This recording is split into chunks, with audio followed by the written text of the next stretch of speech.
Akhir-akhir ini, nama Gus Fuad Pleret trending topik. Hal itu tentu saja terkait tentang statement beliau yang mengatakan kunu kirodatan khosiin. Dan hal itu berkaitan dengan seorang Habib yang katanya mau diajukan menjadi pahlawan nasional. Spontan, Gus Fuad Pleret sebagai orang kiai, seorang pribumi yang cinta NKRI, pasti tidak setuju tentang hal tersebut. Makanya beliau menolak. Namun kalau kita lihat reaksi dari klan Ba'alwi, ya tentu saja tidak terima. Klan Ba'alwi pasti tidak suka karena yang mereka bela adalah saudaranya atau adalah klan mereka. Tapi kalau orang pribumi Nusantara, mayoritas sangat mendukung apa yang dilakukan oleh Gus Fuad Pleret ini.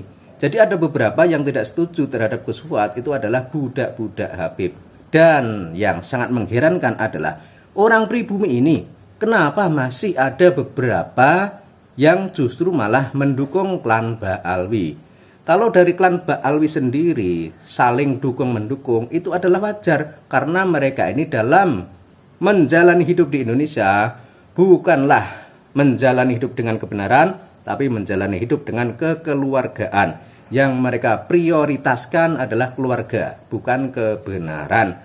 Kemudian terkait tentang statement beliau tentang seorang Habib yang mau diajukan sebagai pahlawan nasional dan hal itu ditentang oleh Gus Fuad Pleret, kemudian diikuti oleh banyak masyarakat di Indonesia yang juga tidak sepakat jika si Habib tersebut dijadikan pahlawan nasional, maka hal itulah yang membuat Habib sekarang menjadi kalang kabut dan melakukan berbagai macam cara memprovokasi masyarakat Palu agar menuntut Gus Fuad Pleret di penjara. Dan anehnya, orang di luar Abnaul Khairat ada beberapa yang ikut-ikutan. Kalau misalnya orang-orang Abnaul Khairat masih membela si Habib tersebut, mungkin masih agak wajar karena mereka ini adalah anak buahnya si Habib. Lah yang mengherankan jika orang di luar Abnaul Khairat atau orang pribumi malah ikut-ikutan membela Habib. Ini yang sangat konyol. Lagian misalnya mereka orang-orang Abnaul Khairat yang notabene kebanyakan orang pribumi Nusantara, harusnya mereka itu berpihak kepada orang pribumi Nusantara, jangan malah berpihak pada keturunan imigran dari Yaman. Karena fakta dalam sejarah itu jelas bahwa Habaib dulu itu menjadi anteknya penjajah Belanda. Dan Indonesia sebelum terbentuk menjadi negara seperti ini, dulu dijajah dan diinjak-injak oleh VOC atau Hindia Belanda.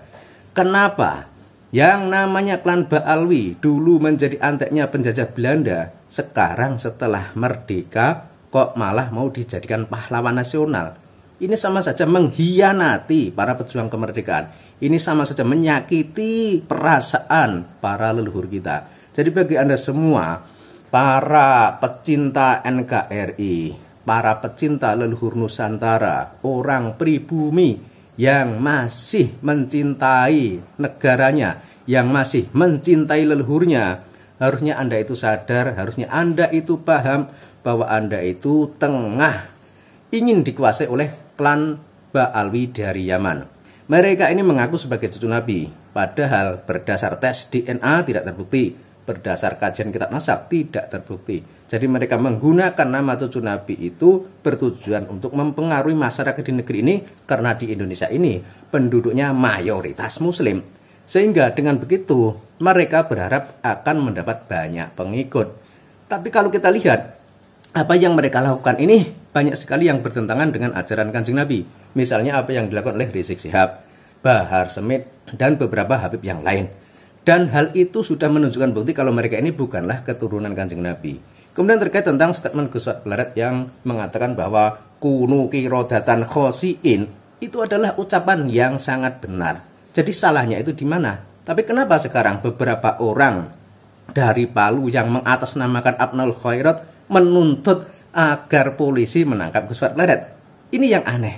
Harusnya Anda itu orang-orang Palu, orang Sulawesi, berterima kasih kepada Gus Fuad Pleret, karena Gus Fuad Pleret itu tengah berjuang keras membebaskan Anda semua dari perbudakan klan Ba'alwi.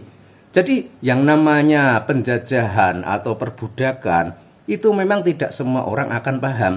Misalnya dulu di zaman penjajahan, ketika Belanda atau VOC menguasai negara kita, memang tidak semua menyadari bahwa ini adalah penjajahan. Hal itu karena beberapa memang menjadi anaknya penjajah Belanda. Artinya ketika orang menjadi anaknya penjajah Belanda, otomatis penjajahan itu dianggap bukan penjajahan. Nah, disinilah kita harus merenung bahwa kita itu orang Indonesia, orang Nusantara harus menjadi orang yang merdeka. Jangan sampai Anda itu malah menjadi bagian dari kelompok penjajah tersebut. Makanya sebelum terlambat, bagi Anda semua, saudaraku semua di Palu, di Sulawesi, dan di seluruh Indonesia, harusnya Anda itu mengapresiasi apa yang dilakukan oleh Gus Wat Pleret ini yang tengah membela bangsa kita, yang telah membela negara kita dari keterpurukan sejarah, dari pengklaiman Ba'alwi yang ingin menguasai bangsa ini. Karena kalau hal itu tidak dilakukan, ya otomatis kita orang Indonesia, orang Nusantara bisa jadi nanti kehilangan jati diri, lupa dengan leluhur, lupa dengan bangsanya, yang akhirnya akan mudah diperbudak dan dikuasai oleh klan Ba'alwi. Dan terkait statement Gus Wat Pleret yang intinya tidak sepakat dan tidak setuju bahwa seorang Habib di Palu jika diajukan menjadi pahlawan nasional, kita orang Indonesia, orang Nusantara pasti sangat setuju dan mendukung statement tersebut. Setuju bahwa si Habib tersebut jangan sampai dijadikan pahlawan nasional. Karena kalau dijadikan pahlawan nasional, otomatis hal itu menyakiti perasaan leluhur bangsa ini, menyakiti perasaan para pejuang kemerdekaan. Karena di Palu sendiri banyak sekali tokoh-tokoh lokal, tokoh-tokoh pribumi yang pantas diangkat menjadi pahlawan nasional.